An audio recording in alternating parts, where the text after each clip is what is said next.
Hey everybody, Tom Barnes stories from the 78. Happy New Year, everybody. I cannot believe that it is 2025. Mine, oh my. When I was a kid, thinking about 2025 was like thinking about the Terminator, right? Like it just seemed like it was never going to be. And yet here we are, 2025, but this year celebrating David Bowie's 78th birthday, would have been his 78th birthday. He's celebrating it somewhere. We all know that. He's just not here on Earth in the physical realm, but spiritually being celebrated at the Metro on January 3rd of this week.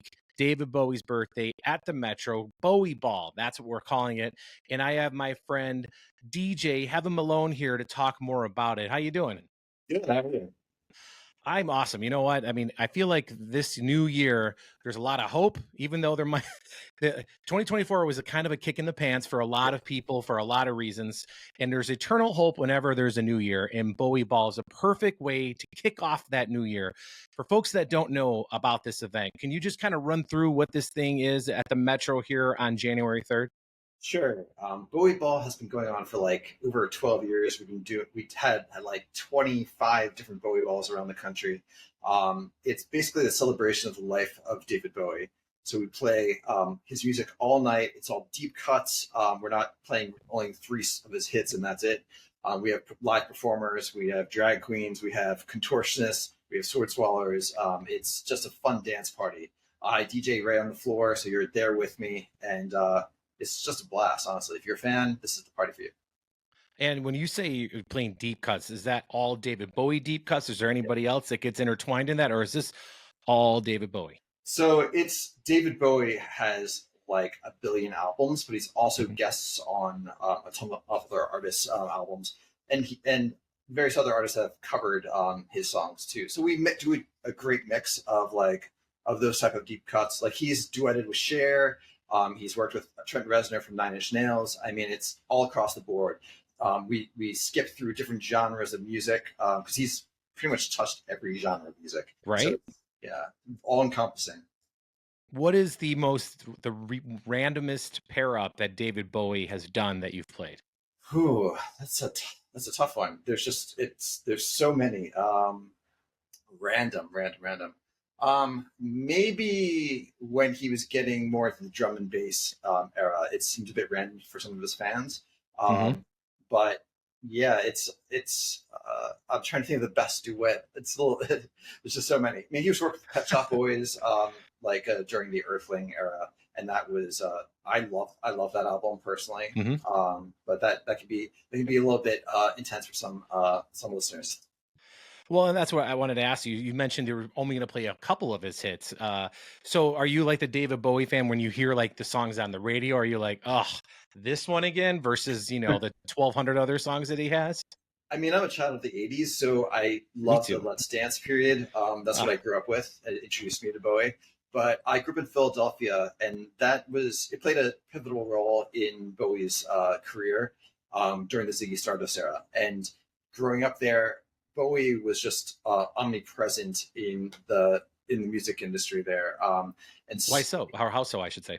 so, yeah, like the basically his first supporters were really on the Philadelphia main line during the Glitter Kids. They really helped pump up his presence in the States when he first came over here. And after that, like basically the Sigma Kids, when he started premiering the Young Americans, the genre of music, when he pretty much killed Z Stardust completely, and moved from that whole era onto like getting more of the Philadelphia soul sound. Um, Obviously, happened in Oh, Philadelphia. So very cool. I didn't know that. That's a fun yeah, fact I did not know about David Bowie. So this event going on at the Metro, it's you described like this this party with like not debauchery, but a little debauchery kind of happening all at once. Is there like a schedule of events, or is this just thing where there's sword swallowers over there, there's other performers over there, you're DJing, in the Metro? It's just like this wild time.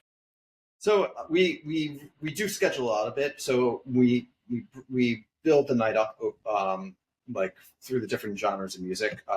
Like so you get there early, you're going to hear it's going to be a little softer. like Okay. maybe some obscure covers that you maybe never heard of before. And then the sword swallowing and the drag queens, we really are bringing that a little bit later in the night.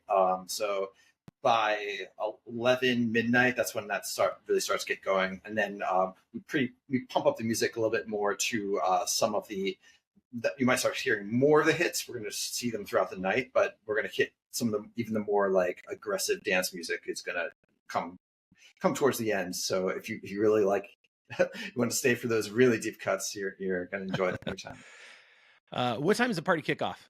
So it starts off at 9 p.m. At on Friday, January 3rd. So it's and it goes until closed 2 a.m. Ah, fantastic. And that's at the Metro. Is it upstairs Metro. Metro, right? Yes, upstairs. We did it at Smart Bar once, but it warranted bringing it upstairs.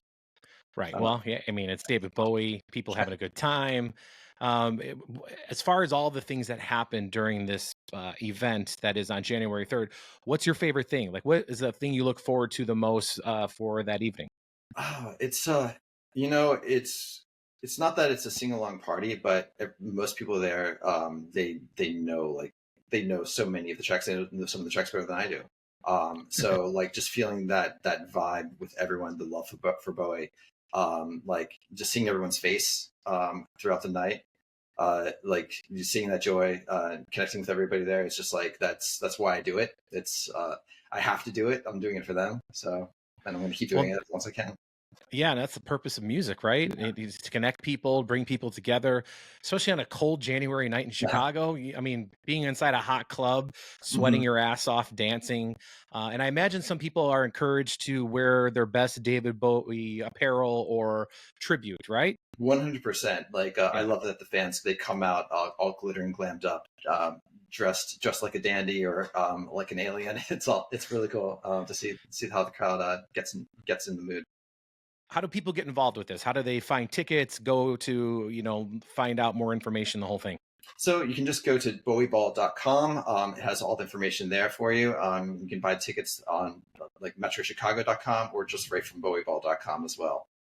And you're also a DJ. You're DJing the event we had talked Yes. about, DJ Heaven Malone. Where can people find you and what you do? You can find me at heavenmalone.com. I have been DJing Chicago for a little longer than I'd like to admit, but there's a there's It's funny that that dinged at the same yeah, little time. thing. Yeah, and another event I have coming up is a Depeche Mode Christmas at Empty Oh, Bottle on actual Christmas, and that's a free event. oh, So you come very out and say cool. hi, listen to Depeche Mode all night again, and yeah, and then we can chat about both the upcoming Bowie Ball. And same thing, people can dress up in their finest Depeche Mode era Christmas attire, right? The Depeche Mode Christmas attire, exactly. Yeah, I mean that's right off the shelf.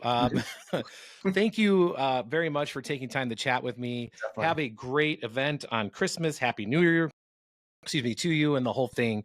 And rock out, man. David Bowie still kicking ass here in 2025, right? Yeah, totally. Thank you. I appreciate you doing this talk with me. Absolutely.